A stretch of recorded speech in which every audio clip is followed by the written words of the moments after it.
Eu vou seguir a ordem de provocação, começar provocando a doutora Gabriele, no sentido de que ela nos traz o exemplo de que uma mulher, mãe do interior, consegue fazer uma área cirúrgica. A gente sabe que as áreas cirúrgicas são áreas que têm uma exigência maior, né?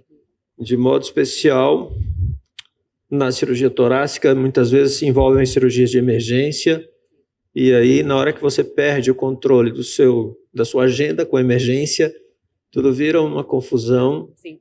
Então, eu queria que a doutora pudesse nos falar um pouco sobre a sua experiência em relação às emergências, como é que está a sua atuação nessa área e qual a sua experiência sobre isso. Bom, ser cirurgião torácica no interior é difícil, né? Na verdade, a gente é a equipe do eu sozinho. Eu não tenho outro cirurgião torácico que trabalha comigo, eu sou de Resende, no interior do estado do Rio. Sou cirurgião única na cidade, trabalho com cirurgião de trauma junto comigo, né? Tenho, às vezes, a Letícia, que é cirurgiã torácica aqui de São Paulo, vai em casos um pouco mais complexos, mas no restante do mês, né? Eu brinco que de 30 dias, 28 dias sou eu, né? 2 dias ela está comigo lá para alguma coisa mais complexa. Eu fiz residência, né, na capital, fiz as minhas outras especializações, cursos, sou bastante envolvida nessa parte de querer continuar aprendendo, né? Eu acho que a gente não pode parar, não é porque a gente está no interior que a gente não tem que crescer. Então, faço sobreaviso, nós temos 3 hospitais na cidade, eu sou sobreaviso dos 3 hospitais da cidade, tenho 2 filhos e uma estrutura familiar que me permitiu isso agora que eu tenho crianças maiores, né?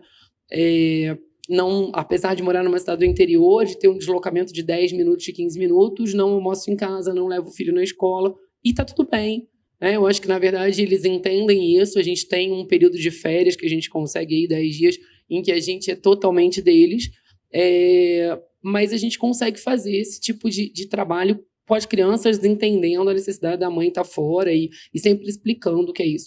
Vou falar para o senhor assim, não é fácil, né? Não foi fácil fazer cirurgia geral, não foi fácil fazer cirurgia torácica, não foi fácil voltar para o interior e encontrar cirurgiões mais velhos com uma cabeça de que, na verdade, eles não precisavam do cirurgião torácico no interior, eles não precisavam de uma menina que estava voltando cheia de ideias, cheia de técnicas novas, cheia de coisas, cheia de empolgação, na verdade. Eles costumam me chamar de entusiasta lá, porque, na verdade, eu estou sempre animada, eu sempre acho que tem que fazer as coisas que tem que fazer, que a gente sempre consegue, mas vou dizer que não é fácil, né? Sou responsável pelo serviço de cirurgia torácica no hospital de emergência, a gente tem um hospital na beira da Dutra, que tem trauma torácico, né, que trabalha com esse tipo de fraturas múltiplas de gradil, de alta complexidade para neurocirurgia, a gente tem lá, eu não tenho cirurgia cardíaca na cidade, mas a gente tem cirurgia torácica, tem neurocirurgia, a gente faz, junto com o pessoal da cirurgia vascular, a gente faz a embolização desses tumores. Então, a gente tem realmente uma medicina do interior de qualidade. Mas vou dizer para vocês que não é fácil. A rotina, o que o senhor falou, não existe. Ontem eu entrei para operar 8h30 da manhã, atrasou a sala do centro cirúrgico, eu atrasei 1, 2, eu tinha que ver um outro doente num outro hospital, eu tinha consultório, meu dia terminou 8h30 da noite. E vamos lá, vamos respirar, né? Hoje tinha a escola das crianças, festa, a gente veio vim de carro para cá, cheguei a tempo, vou voltar para lá para poder terminar. Então, assim, eu acho que não tem diferença na dificuldade da mulher para um homem. Os senhores também têm filhos em casa, têm família, que também são cobrados da mesma maneira. Eu acho que o que a gente precisa mudar, e eu acho que já está mudando muito, é essa questão de especialidades para homem e especialidades para mulher. A gente pode ser o que a gente quiser, né? As mulheres, elas não têm que fazer cirurgia geral para fazer cirurgia plástica, e o cirurgião plástico não tem que viver de procedimento. Tem muito cirurgião plástico que não quer fazer estética, tem muito dermatologista que quer fazer doença, né? A gente tem que parar com esses estereotipos antigos de que, na verdade, a gente, né? Confesso para o senhor que eu sempre achei que ortopedista precisava de força. Eu ainda acho que realmente, por mais esperta que eu seja e dinâmica, eu não consigo reduzir um quadril, né? Pois é. Eu acho que eu não consigo reduzir um quadril luxado. Tirando o resto, eu acho que a gente consegue fazer. O que tem de dificuldade. Acho que hoje, vou dizer para o senhor, longe de eu ser essa feminista chata, assim, que acha que mulher tem que estar em... Não acho isso, não. Eu acho que, na verdade, a gente tem que respeitar, realmente, a gente tem coisas que homens precisam fazer e que mulheres têm que fazer. Mas eu acho que dentro da medicina e dentro da cirurgia, a gente tem competência igual. A gente pode fazer o que a gente quiser. Volto a falar. A gente tem competência para ser chefe de serviço, eu trabalho num hospital que eu tenho residente, e eu tenho residente homens, e eu trabalho com colegas homens e eu não tenho nenhum problema com isso, né? Eu acho que vai muito da postura da gente, do que a gente se propõe a fazer. Eu gosto, sou uma entusiasta da medicina, sou uma entusiasta da cirurgia, e eu acho que a gente precisa fazer tudo que a gente faz com amor, a gente consegue organizar. E com as pessoas que estão do nosso lado, elas conseguem entender que a gente está ali fazendo por amor e que tá tudo bem almoçar sem a mãe, tá tudo bem sem jantar sem a mãe, mas não é fácil, né? A gente faz, não é fácil para ninguém, na verdade. Muito bem, obrigado, doutora, pela sua experiência, compartilhar conosco. E eu também vou compartilhar conosco, todos aqui, a plateia, um fato. A medicina custou o casamento da minha avó. Minha avó é a primeira mulher formada em medicina em Pernambuco. Tá? E, à época, meu avô era um homem muito influente, médico também, e eles casaram, logo minha avó engravidou, e após o período de puerpério, que na época chamava-se resguardo, né, minha avó disse a ele que queria trabalhar. E ele, pela influência política, financeira na época, ele conseguiu que ninguém desse emprego a ela no Recife, né? E ela estava tão determinada a trabalhar como médica que ela conseguiu um emprego com um coronel em Serra Talhada, uma cidade do interior de Pernambuco, pai do deputado Inocêncio de Oliveira, que chegou a ser presidente do Congresso, né? E quando ela acertou o emprego, ela pegou meu pai e uma mala e pegou um trem e foi embora. Ser médica. Então, a mulher realmente pode estar onde quiser. E, graças a Deus, como a senhora colocou, isso está mudando, né? A senhora já tem a família, como citou, que lhe apoia, lhe permite exercer uma atividade cirúrgica com tanta maleabilidade, com tanta abrangência, como a senhora já faz no seu interior. Além disso, eu quero lhe dar outra boa notícia. Eu sou o chefe da residência de ortopedia da Universidade Federal do Piauí, e lá nós temos 50% de mulheres na ortopedia, contrariando a sua estatística.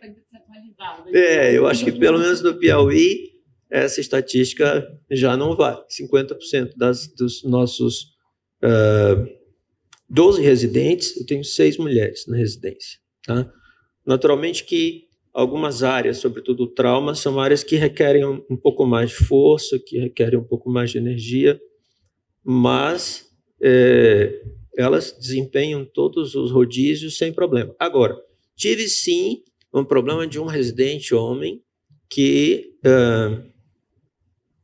assediou uma residente do sentido moral, no sentido de que a ortopedia não era lugar para uma mulher, não é? Vou falar para o senhor que eu fiz residência, tenho 16 anos de torácica, e eu tive um cirurgião, na verdade, que era um staff no começo da residência, e no primeiro dia ele falou para mim: para ser residente aqui, você não pode usar unha vermelha, você não pode ter brinco, não pode usar brinco, não pode nada. E eu perguntei, falei, mas qual é o problema da unha vermelha? Se eu falar para mim que eu não posso pintar a unha, eu até entendo, mas sim, a unha vermelha, né? Não diz muito. E ele falou, a cirurgia torácica não é para mulher. Eu falei, mas não dá conta. E deu. Assim. E a gente teve que atuar com esse residente. Foi uma atuação bem enfática, ele não ficou muito feliz no começo, mas depois ele passou por uma situação que a residente que ele havia tido essa atitude preconceituosa, ela praticamente salvou a vida dele. Ele sofreu um acidente, ela estava de plantão, ela fez o diagnóstico correto, acionou o staff adequadamente, entrou na cirurgia salvou a vida dele. Então, assim, a gente não tem mais esse problema lá nesse momento, está tudo bem. E a gente fica muito feliz de ter esse espaço lá na ortopedia. Algum dos colegas da plateia quer fazer uma colocação para a doutora Gabriele, vou provocar os nossos outros palestrantes a seguir. Muito bem, vamos seguindo a ordem. Provocado o doutor Humberto Salgado Filho, eu quando fiz o meu internato, eu passei 3 anos trabalhando no IMIP, Instituto Materno Infantil de Pernambuco, com o doutor Regis, ortopedista, inclusive diabético, e um dos caras mais disciplinados que eu já vi em relação ao diabetes. Ele, show de bola, assim, era muito mais saudável do que todos nós juntos lá. Mas eu costumo dizer que criança não é um adulto pequeno, não é? Então, nesse sentido, é muito importante que a gente tenha essa discussão sobre as áreas de atuação e sobre as especialidades, pegando o gancho do que é o lugar para cada um estar, porque cada vez mais, inclusive a cirurgia da mão, ela separou da ortopedia, ela era uma subespecialidade da ortopedia e separou. Cada vez mais, algumas áreas estão desaparecendo, a gente tem algumas especialidades aí que já estão perdendo espaço para automação, não é? E para os técnicos, por exemplo, nos Estados Unidos, parte das ultrassonografias já é feita por técnico, parte dos laudos de imagem já é feito por programas, o índice de assertivo desses programas tem se demonstrado maior do que o de assertivo dos radiologistas, e a gente tem menos problema jurídico, porque a radiologia, sobretudo no Brasil, tem obrigação de fim, não só de meio, mas de fim, né? Isso dificulta muito. E dentro desse aspecto de mudanças de especialidades, gostaria que o doutor Humberto comentasse um pouco sobre as cirurgias intraútero, que eu acho que é uma coisa que está começando muito aí na área pediátrica. Bom, só pegar um gancho da pergunta anterior, a gente está vindo num congresso brasileiro que acabou sábado passado, 70% já são mulheres na cirurgia pediátrica. A cirurgia intraútero é daqueles casos em que ficou mal estabelecido a área, quem vai fazer, né? A cirurgia intraútero ela foi criada, né, por um cirurgião pediátrico, Michael Harrison, na tentativa de tratar algumas patologias que a gente sabia que o desfecho ia ser em óbito. Mas aí, como a maioria dos diagnósticos são feitos pelo ultrassom, e quem faz ultrassom da mãe é o obstetra, então ficou uma área meio lusco-fusco. A grande maioria dos colegas aqui do Brasil que fazem essas intervenções são ginecologistas, a gente perdeu esse bonde e estamos tentando retomar agora para saber os procedimentos. Até o Conselho Federal de Medicina já estabeleceu as diretrizes dos procedimentos, os que são experimentais, os que já chegaram com força total, a mielomeningocele, com certeza, a atresia de esôfago com a colocação do balão, e as malformações adenomatosas císticas já estão bem estabelecidas, né? O que falta, como tudo no Brasil, é planejamento, estrutura, financiamento, tudo que a gente senta aqui e sabe do que precisa, e parece que precisa um banho de bom senso no pessoal que tem a caneta para fazer com que as coisas aconteçam de uma maneira... porque vai acontecer, ela vai acontecendo muito pulverizada, com um empenho individual de cada grupo, com gasto e com um encaminhamento disfuncional. A gente vê isso, que é disfuncional. Você tem o serviço e não tem como as pessoas chegarem lá, entendeu? Ou seja, estou chovendo no molhado. A gente realmente precisa de um planejamento para a gente conseguir alcançar excelência e expertise em algumas áreas que a gente já sabe que a gente tem. Muito obrigado, concordo plenamente. E já trabalhei na saúde pública e certa vez o governador eu busquei um apoio direto com o governador disse a mim: Gerardo, governos não agem, governos reagem. Provoque que eu vou responder. Então, assim, com certeza o Conselho Federal e a Sociedade de Pediatria, de Cirurgia Pediátrica, estão trabalhando nisso e a gente está tentando, e a AMB, claro, forçar o governo a reagir e correr atrás dessa organização que, de fato, vai fazer uma grande diferença no país. Alguma colocação da plateia? Por favor.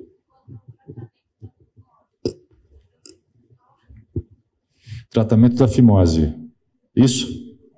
Sim. Então, fimose é um das patologias mais feitas no mundo todo e é muito difícil a gente conseguir padronizar, porque você tem várias interferências culturais, religiosas.